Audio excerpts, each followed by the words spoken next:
When discussing China, people tend to think of five major cities: Beijing, Shanghai, Guangzhou, Xi'an, and of course Hong Kong. Hong Kong is considered probably one of the most well-known cities in Asia. However, there's a big thing about that statement. Considered a city. China. Yeah, some people really hate that designation, with some Hong Kongers wanting actual independence. No, that is not a derogatory slur, that is legit the demonym of people from Hong Kong. In the first episode of Separate History, we will discuss the possible secession of Hong Kong and the absolute fuck ton of political ramifications it would have. My name is Donetsk Child, and this is the first ever episode of Separate History.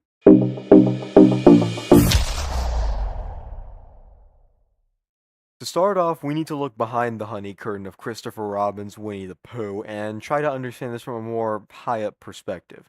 Hong Kong's history began with the Qin dynasty in 214 BCE, being incorporated into said Qin dynasty. Emperor Qin Shi Huang wanted this area immensely as it housed shit tons of wealth that many of the indigenous Baiwei living there used. However, as early Chinese states loved to do in their spare time, the Qin collapsed, upon which it was then conquered by the Nanwei Kingdom of Southeast Asia. Fun fact, the Nanwei is the predecessor kingdom of modern-day Vietnam. This also didn't last long, as the Han Dynasty conquered the Nanwei Kingdom in 111 BC, placing Hong Kong back in Chinese hands. Fast forward to 1279, and the Mongols are doing a bit of a funny in China.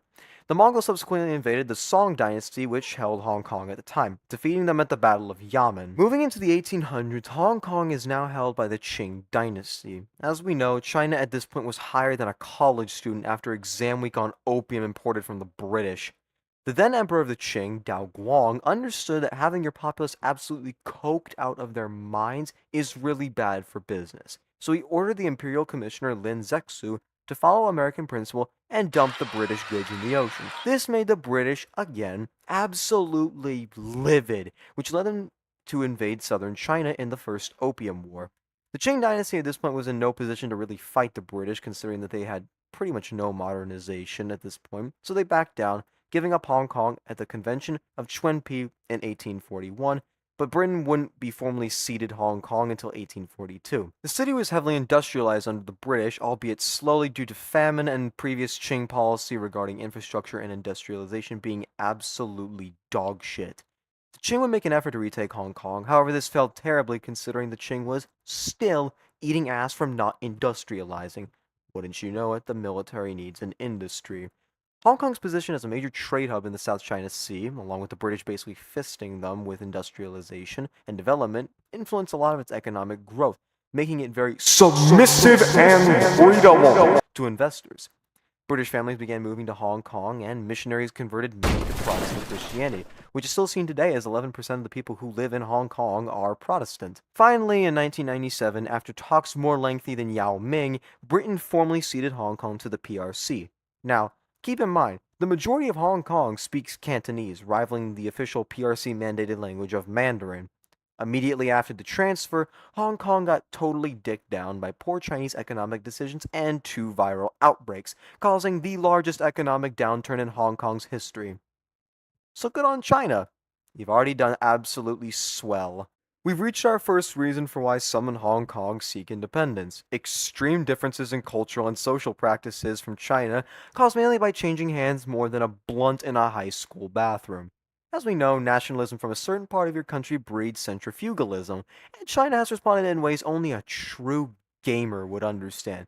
Which leads to our second point for secession: hostility of the PRC towards Hong Kong. Starting in 2014, which is where most of Hong Kong's pro-independence movements kind of stem, a section of the Hong Kong University Students' Union made a publication known as The Undergrad.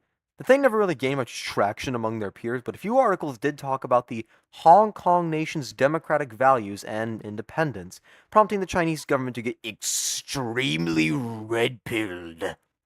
Along with trying to ban the spreading of this evil imperialist Western CIA-funded biolab NATO propaganda, the NPCSC, or the Standing Committee of the National People's Congress, would restrict the ways in which the chief executive of Hong Kong would be elected. This basically made it to where Beijing would directly control who got the position, which would further restrict the rights of those living there.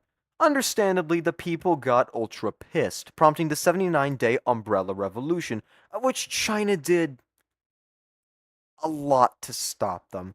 This backfired, however, as since the young people were now sick and tired of the PRC constantly fucking with their lives, and since they are the next generation, they began to realize their impact on their home and began advocating for greater rights and independence even more, starting another protest in 2016 in Mongkok, which is an area or district of Hong Kong, which saw the same response from the PRC as in 2014, and only made more shit hit the ever expanding Hong Kong fan.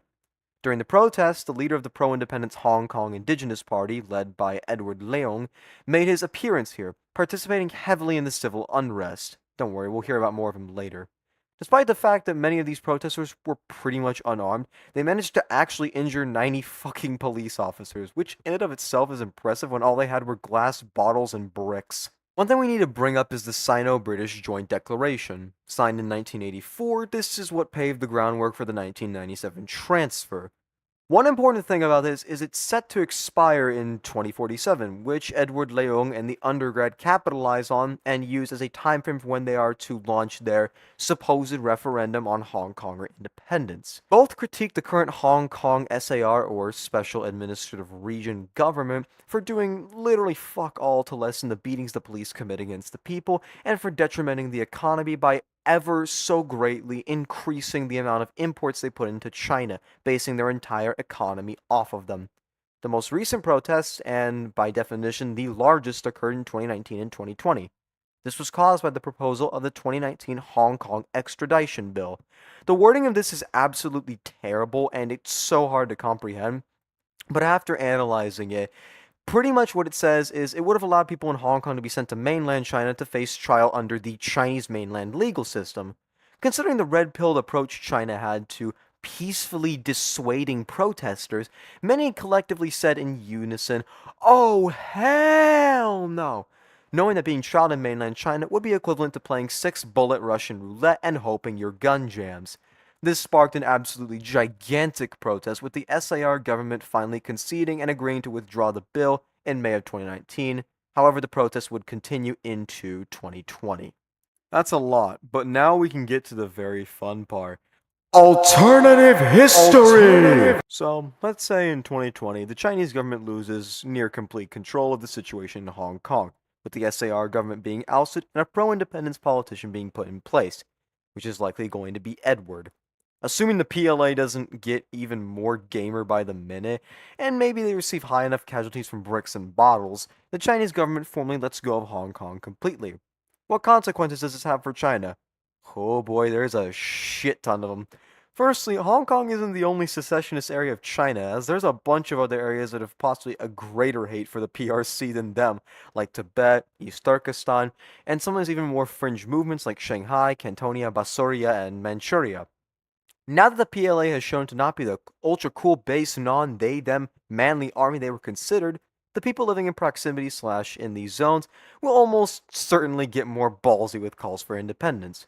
Pooh Bear has also lost a good amount of his popular support from the people due to him, letting students somehow outsmart one of the most advanced militaries on the planet. And that doesn't even mention the economic ramifications of Hong Kong seceding. Losing one of your most attractive export-oriented ports is really bad. Shocker. Yes, China has multiple ports to use for export and import, but even if you lose one of these ports, especially if it has the attractiveness like Hong Kong does, it's gonna really put a dent in your economic status. Not to mention your social standing among the world on the fact that, again, you lost to students. How the fuck? Pooh Bear is crying, but how is the tiger doing? Oh boy, is the tiger doing fan-fucking-tastic. The main characteristics of the 4 Asian tigers are their booming export-oriented economies, and Hong Kong is one of the 4 tigers.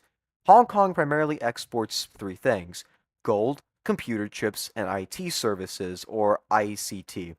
Considering they most likely won't be on good political or economic terms with the PRC anymore, Hong Kong will most likely begin exporting to the West more frequently. However, they probably will export to China still, just in smaller quantity and percentage.